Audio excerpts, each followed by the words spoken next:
తాకట్టులో ఉన్న బంగారాన్ని విడిపించి ఆ రోజు ఆన్లైన్ ధరకే కొంటుంది కొమ్మూరి గోల్డ్. నమస్కారం అండి, సుమన్ టీవీకి స్వాగతం. నేను గీతాంజలి. పెళ్ళంటే నూరేళ్ల పంట అంటారు, కానీ ఇవాళ రోజుల్లో ఎలా ఉంది పరిస్థితి? మా రోజుల్లోనే బాగుండేది. పెళ్ళంటే ఏమైనా కానీ భర్త భార్య ఇద్దరు సర్దుకుపోయి బతికే వాళ్ళం. ఎంతమందిని మనం అలా చూస్తున్నాం అని చెప్తారండి. నిజమే. ఇవాళ రోజుల్లో వివాహాలు త్వరగా విఫలం అవ్వడానికి, అలాగే ఆలస్యంగా వివాహాలు కావడానికి ఎన్నో కారణాలు చెబుతూ ఉన్నారు. ప్రధానంగా జాతకాలు కలవలేదని, ఏవో దోషాలున్నాయని ఇవి మనం ఎప్పుడు వింటూనే ఉంటాం. ముందుగానే తెలుసుకుంటే మనందరం జాగ్రత్త పడతాం కదా. అలా జాగ్రత్త పడాలి అంటే నిపుణుల సలహా మనకి తప్పనిసరండి. ఇది దృష్టిలో పెట్టుకునే అందరికీ ఉపయోగపడాలనే ఉద్దేశంతోనే ఈ కార్యక్రమం చేస్తున్నాం, ప్రత్యేకించి వివాహాల గురించి. ఎవరికైతే వివాహాలు ఆలస్యం అవుతున్నాయో, కారణాలు తెలియకుండా ఉన్నారో, ఎటువంటి దోషాలు ఉన్నాయో వారికి ప్రత్యేకంగా ఈ వీడియోస్ ద్వారా చక్కటి వివరణ అందించబోతున్నాం. మనకి అందించేది జ్యోతిష్యరత్న జ్యోతిష్య చక్ర వైభవ నిపుణ డాక్టర్ రాళ్లపల్లి రవికుమార్ గురువు గారు. ఇప్పటి వరకు వీరు 5,000 వివాహాలు జరిపించారండి. అంతేకాదు, ఎవరన్నా తీసుకొచ్చి ఒక సంబంధం మా అమ్మాయికి ఒక జాతకం ఇచ్చి వీరికి సంబంధం కుదర్చండి అని అడిగితే ఈ లెక్కన 1,00,000 వివాహ పొంతనలు చేశారు వారు. అంతటి అనుభవం ఉంది 30 ఏళ్లుగా. ఈ 30 ఏళ్లలో ఎంతో మందిని జతపరిచారు. చాలా సంతోషించే విషయం ఏంటంటే వాళ్ళు హ్యాపీగా ఉండడం, వీరికి ఎప్పుడు కృతజ్ఞతగా ఉండడం చూస్తాం. చాలా మంది మాకు ఇలాంటి గురుగారి ద్వారా మాకు జాతకం చెప్పించండి, మా అమ్మాయికి అబ్బాయికి వివాహం ఆలస్యం అవుతుంది, కారణం తెలియట్లేదు, దోషం ఏంటని కొన్ని మెసేజెస్ వచ్చాయండి. అవి నాకు నిజమే అనిపించింది. కరెక్ట్గా చెబితే ఈ ప్రాబ్లం ఉండదు కదా అని మీకోసమే ప్రత్యేకంగా సిరీస్ ఆఫ్ వీడియోస్తో మీ ముందుకు వస్తున్నాం. వీడియోస్ అన్నీ కూడా ఎటువంటి దోషాలు ఉంటాయి, ఎందుకు ఉంటాయి, పరిహారం ఏంటి, ఇవన్నీ తెలుసుకోవచ్చు. అలాగే గురువుగారి అపాయింట్మెంట్ కోసం మీకు స్క్రీన్ పైన నెంబర్ కూడా ఇవ్వడం జరుగుతుంది. మీరు వాట్సాప్ ద్వారా మీరు అపాయింట్మెంట్ తీసుకోవచ్చు. ఈ వివరాలన్నీ కూడా మీరు మళ్ళీ ఒకసారి అడిగి క్లారిటీ తెచ్చుకోవచ్చు. అలాగే నేరుగా గురువు గారిని కలిసే అవకాశం కూడా ఉంటుంది. ఆ వివరాలు కూడా తెలియజేస్తారు. ముందుగా గురుగారితో మాట్లాడదాం. గురుగారు నమస్కారం అండి. శరదిందు సమాకారే పరబ్రహ్మ స్వరూపిణి వాసరా పీఠ నిలయే సరస్వతి నమస్తుతే. సుమన్ టీవీ ప్రేక్షకులకి నమస్కారం. వివాహాల గురించి కానీ ఇది ఒక రికార్డేనండి. ఖచ్చితంగా 1,00,000 పొంతనలు, వివాహ పొంతనలు చేశారు, 5,000 వివాహాలు జరిపించారు. ఎంతటి అనుభవం అంటే మెయిన్ అంటే వివాహ పొంతలు ఏంటంటే ప్రతి ఒక్క జాతకానికి ఏంటంటే అలాగే 27 నక్షత్రాలు ఉంటాయి. కొంతమంది తెలియదు ఈ 27 నక్షత్రాలు ఏదైనా మీ నక్షత్రం ఉందనుకోండి. ఫర్ ఎగ్జాంపుల్ మీది అశ్విని నక్షత్రం అయింది అనుకోండి. ఈ అశ్విని నక్షత్రానికి 27 కలుస్తాయని చాలా మంది అనుకుంటారు. కానీ ప్రతి నక్షత్రానికి ఒక 16 to 17 నక్షత్రాలు కలుస్తాయి. అవే కలుస్తాయి. ఇప్పుడు కలవ నక్షత్రం ఇచ్చినా కూడా అది కలవనట్టే అనమాట. సో అలా కూడా చాలా పొంతలు అయిపోతుంటాయి. అందుకే నేనేం చేస్తానంటే మీ నక్షత్రం ఇచ్చారంటే మీ నక్షత్రానికి తగ్గట్టు ఏ నక్షత్రం అయితే మ్యాచ్ అవుతుందో ఆ నక్షత్రం మీకు ఆ 17 లిస్టు పంపిస్తాను అనమాట. సో అందులో మీకు ప్రొఫైల్ అన్నీ నచ్చింది అనుకోండి, అంటే చదువు, ఉద్యోగం, అలాగే మెయిన్గా తన అందం కానీ, హైట్ కానీ, మెయిన్గా క్యాస్ట్, సబ్సెక్ట్, క్రీడ్, అలా మీరు అనుకున్న అన్నీ అందులో ఉన్నాయనుకోండి. అప్పుడు మీరు మీ జాతకం ఆ ప్రొఫైల్ నాకు పంపిస్తాను, కుదిరిందో లేదని చెప్తున్నాం. సో ఓవరాల్గా అలా 1,00,000 మ్యాచ్ మేకింగ్ చూశానండి. 5,000 పెళ్ళిళ్ళు చెప్పాను. కొంతమందికి 10 సంబంధాలతోటే పెళ్ళిళ్ళు అయిపోయాయి. కొంతమందికి ఫస్ట్ దాంతో అయిపోయాయి.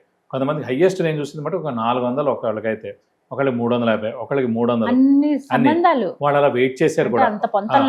కొంతమంది 2-3 ఏళ్ళు కూడా వెయిట్ చేశారు నా మాట నమ్మకం మీద. అయితే ఇవన్నీ కూడా దోషాలు వీటి వల్ల కూడా ఉంటాయండి.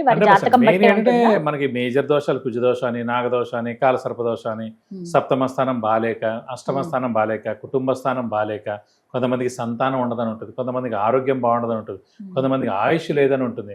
సో ఏంటంటే అవతల వాళ్ళకి ఆయుష్ ఉంది, వీళ్ళకి లేదనుకోండి. ఇవన్నీ ముందే తెలుస్తాయి. అందుకే పుట్టంగానే మనం జాతక చక్రం వేసినప్పుడే అప్పుడు పెద్దవేం చూడడం, మెయిన్ గా ఆరోగ్య ఆయుష్ గురించి చూస్తాం. లైక్ బాలరిష్ట దోషాలు ఏమన్నాయని కలిసి ఉండేవి, మెయిన్ విడాకులు అవ్వకుండా చూడాలి. మెయిన్ గా సప్తమ స్థానం బాగుండాలి. మెయిన్గా ఈగో ప్రాబ్లమ్స్ లేకుండా ఉండేటట్టు చూసుకోవాలి. ఒకరికి బాగా ఈగో ఉందండి, వీళ్ళు ఏంటంటే చాలా సాఫ్ట్ వాళ్ళని తీసుకురావాలి. అంతేకాని ఈగో పర్సన్ ఇచ్చి మ్యారేజ్ చేయకూడదు. సో అలా ఏంటంటే బాగా అన్యోన్యంగా ఉండేది, బాగా ఇద్దరు కలిసి ఉండేది. సో దెబ్బలాట్లేంది. ఇంకోటి నేచర్, స్వభావం ఉంటుంది అన్నమాట. మనకి లగ్నం కూడా బాగా కలిసింది అనుకోండి, స్వభావం బాగా కలిసినట్టు. చంద్రుడు ఉన్న రాశులు ఇద్దరు బాగా కలిసారనుకోండి, నక్షత్రాలు ఇద్దరు బాగా కలిసారనుకోండి, మనసులు బాగా కలిసినట్టు. సో స్వభావం బాగా కలవాలి, మనసులు బాగా కలవాలి. సో ఇంకా ఆరోగ్యం, ఆయుష్, యాక్సిడెంట్ ప్రోన్ ఏం లేకుండా, సర్జరీలు ఏం లేకుండా, మెయిన్గా అలవాట్లు ఏం లేకుండా, ఇలా ఇవన్నీ డీప్గా వెళ్ళాలన్నమాట. అవన్నీ బాగుంటాయి కనుక మనం ముందుగా ప్రొసీడ్. చిన్న ఏమైనా ఉంటాయి కనుక చిన్న పరిహారాలతో సర్దుకోవచ్చండి. మెయిన్గా ఆరోగ్యం బాగాలేకపోయినా, ఆయుష్ బాగాలేకపోయినా, సెకండ్ మ్యారేజ్ ఉన్నా, డైవర్స్ ఉన్నా, లేకపోతే విపరీతమైన అలవాట్ల నుండి మొత్తం పేరంతా పోగొట్టుకున్నా, సో ఇవన్నీ మటు చాలా జాగ్రత్తగా చూసి అవి వద్దని చెప్తూ ఉంటాం. గురుగారు, వివాహం ఆలస్యం కావటం, కుజదోషం, కాలసర్పదోషం కానీ, అలాగే నాగదోషం కానీ ఉండడము, ఈ ఇబ్బందులు ఏవైనా దోషాలు కానీ జాతకరీత్యా ఉన్నవి ఏవైనా సరే ఇవన్నీ పక్కన పెడితే అసలు వివాహం ఆలస్యం అయిపోతూ ఉంటుంది చాలా మందికి. ఇవన్నీ కారణాలుగా చెప్తారు. అంటే వీటికి అసలు ఏమైనా పరిహారాలు ఉన్నాయా? మేము చేసుకోదగ్గవి. వివాహం ఆలస్యం అవుతుందండి, సంబంధాలు కుదిరినట్టే కుదిరి వెళ్ళిపోతున్నాయి, గడప దాకా వచ్చిన సంబంధం మళ్ళీ వెనక్కి, కుదిరాక కూడా ఏదో కారణాల వల్ల క్యాన్సిల్ అయిపోయాయి, ఇన్ని ప్రాబ్లమ్స్ ఫేస్ చేస్తున్నాం పెళ్లి విషయంలో. మరి ఇలాంటి మేము ఎటువంటి పరిహారాలు పాటిస్తే కొంతలో కొంత విముక్తి ఉంటుంది? జాతకరీత్యా మనం ఫస్ట్ ఆస్ట్రాలజర్ చూపించాలి, ప్రొఫెషనల్ ఆస్ట్రాలజర్ చూపించండి, ముగ్గురు నలుగురు చూపించండి. మెయిన్గా వాళ్ళు ఏం చెప్పారో పరిహారాలు తీసుకోండి. ముగ్గురుగా కామన్గా ఏం చెప్పారో తీసుకుని అవి చేస్తే సరిపోదు. ఫస్ట్ ఆఫ్ ఆల్ ఏంటంటే మెయిన్గా ఈ అబ్బాయికైనా అమ్మాయికైనా పగడం అనేది మెయిన్ అండి. పగడం అనేది ఏంటంటే మెయిన్గా కుజుడు బాగాలేకపోయినా కొంచెం కుజుడు బాగా హెల్ప్ చేయాలన్నా, కొంచెం వివాహ విషయంలో ఈ కుజుదోషం అన్నీ దాటుకుని వెళ్ళాలన్నా కూడా సాధారణంగా ఈ కుజుడు రిలేటెడ్ పగడం కాబట్టి అందరూ పెట్టిస్తూ ఉంటారు.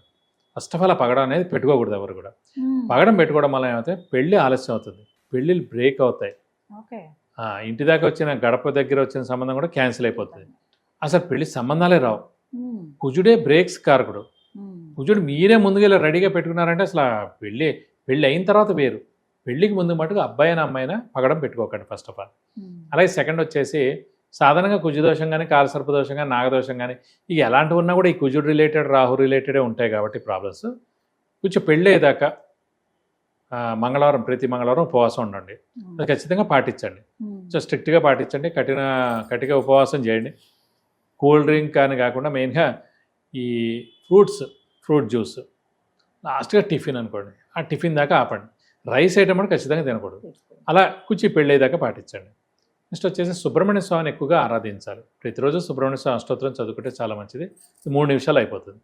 సో సుబ్రహ్మణ్య స్వామి ఫేమస్ టెంపుల్స్ అయిన పళని కానీ, కుక్కే సుబ్రహ్మణ్యం కానీ, మోపిదేవి కానీ, అలాగే మనకి ఇక్కడ స్కందగిరి టెంపుల్ కానీ, ఇలా ఫేమస్ టెంపుల్స్ అయిన సుబ్రహ్మణ్య స్వామి టెంపుల్స్కి ప్రతి సంవత్సరం ఒకసారి వెళ్ళి మన పెళ్ళేదాకా 2-3 సార్లు వెళ్ళగలిగితే మరీ మంచిది. వెళ్ళి అక్కడ సంబంధించిన హోమం కానీ, అభిషేకం కానీ, అర్చన కానీ ఏమున్నా అవన్నీ చేయండి. అలాగే దగ్గరలో ఇంటి దగ్గర మటుకు ఏమైనా సుబ్రహ్మణ్య స్వామి టెంపుల్ ఉంటే ప్రతి మంగళవారం 40 ప్రదక్షిణాలు ఆయన చుట్టూ చేస్తే చాలా మంచిది. అలాగే ఈ జాతకంలో సప్తమ స్థానం మెయిన్గా అమ్మాయిలకైతే కుజుడు బాగాలేకపోతే కుజుడికి 7,000 సార్లు జపం చేయించి కేజీంపో కందిపప్పు, ఒక రెడ్ లుంగి 1000 రూపాయల వర్త్ గోల్డ్ ఐటమ్ దాని ఇవ్వడం. అబ్బాయిలకు సాధారణంగా శుక్రుడే బాగుండకపోవచ్చు. సో ఆ శుక్రుడు బాగాలేని వాళ్ళకి అందుకే శుక్రుడు వివాహకారకుడు, అబ్బాయిలకి వైఫ్ కారకుడు. సో కుజుడు అయితే భర్త కారకుడు. సో అందు గురించి ఈ శుక్రుడికి 20,000 సార్లు జపం చేయించి బొబ్బర్లు కేజీంపో ఒక 1000 రూపాయల వర్త్ గోల్డ్ ఐటమ్ దాని ఇవ్వడం. అలాగే సప్తమ స్థానం కానీ ద్వితీయ స్థానం బాగాలేకపోయినా దానికి సంబంధించిన గ్రహాలు ఏవైతే బాగాలేవో అదే ఆస్ట్రాలజర్ చెప్తారు, దానికి సంబంధించిన జపం, దానం, హోమం, తర్పణం చేయించడం. ఒక 50,000 to 1,00,000 లక్ష సంఖ్య పెరిగింది అనుకోండి, జప సంఖ్య. నువ్వు దానికి రాహు చేయించాలంటే 18,000, శుక్రుడు 20,000, అలా మొత్తం 4-5 గ్రహాలు కలిపితే 1,00,000 అవుతుంది.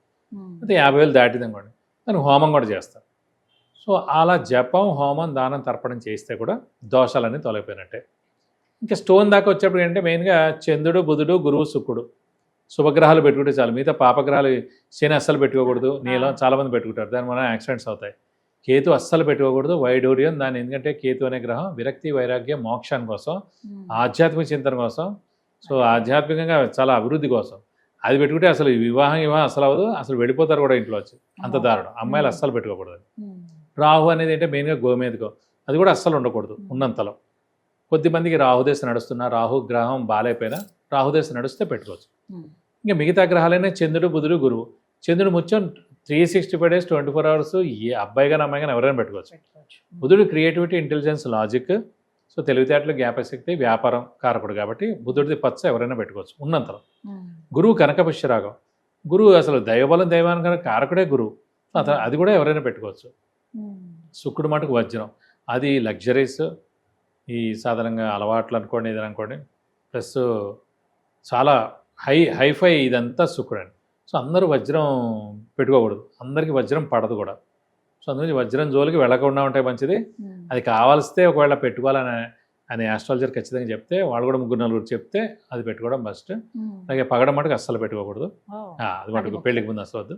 సో ఇవ్వండి ఈ 9 ప్లానెట్స్ ఇలా చూసుకుని ఈ సంబంధించిన పరిహారాలు పాటిస్తే కనుక ఖచ్చితంగా వివాహం త్వరగా అవుతుంది, వైవాహిక జీవితం బాగుంటుంది, సో సత్సంతానం కూడా కలుగుతుంది. చక్కగా ఈ మీరు చెప్పినటువంటి పరిహారాలు పాటిస్తూ నిపుణులైనటువంటి గురువుల దగ్గరికి వెళ్ళి ఒకసారి జాతకం పూర్తిగా పరిశీలన చేసుకుంటే ఇంకా క్లియర్ గా తెలుస్తుంది కదండి. అవును. కానీ చాలా అర్థమయ్యే విధంగా, అందరికీ అర్థమయ్యే విధంగా చాలా చక్కగా వివరించారు గురుగారు. ధన్యవాదాలండి. నమస్కారం. ఇదే విధంగా మీ జాతకం కూడా ఒకసారి చూపించుకోవాలండి. మాకు ఈ వివాహాల విషయంలో, అలాగే సంతాన విషయంలో కాస్త ఇబ్బంది అనిపిస్తోంది, మనిషి ఎదుగుదల విషయంలో. సాధారణంగా కేవలం ఇవే కాదండి, విద్యకి సంబంధించి ఉన్నత చదువులు కానీ, గృహయోగం కానీ, వాహన యోగం కానీ, వ్యాపార అభివృద్ధి కోసం కానీ, ఇలా ఆరోగ్యపరంగా, ఆర్థిక పరంగా ఇలా ఎన్నో సమస్యలు మనందరికీ ఉంటాయి. వాటి నుంచి ఎలా బయటపడాలనేది మార్గాలు తెలియవు. చాలా సులువైన పద్ధతిలో పరిహారాలు అయితే గురువుగారు తెలియజేస్తున్నారు. లేదంటే మేము డైరెక్ట్గా మాట్లాడాలనుకుంటున్నాం గురువుగారితో అంటే కనుక మీరు ఒకసారి కాల్ ద్వారా కనెక్ట్ అవ్వచ్చు, కాల్ అపాయింట్మెంట్ తీసుకోవచ్చు. మీరు ముందు వాట్సాప్కి మీ డీటెయిల్స్ పంపించండి, తద్వారా కాల్లో మాట్లాడవచ్చు. లేదు నేరుగా కలుద్దాం అనుకునే వారికి కూడా అపాయింట్మెంట్ ఉంటుందండి. మీరు ముందుగా తెలియజేస్తే టైం అవన్నీ కూడా మీకు తెలియజేయడం జరుగుతుంది. అప్పుడు మీరు గురువుగారిని కలవచ్చు, పూర్తి వివరాలు తెలుసుకోవచ్చు. నమస్కారం.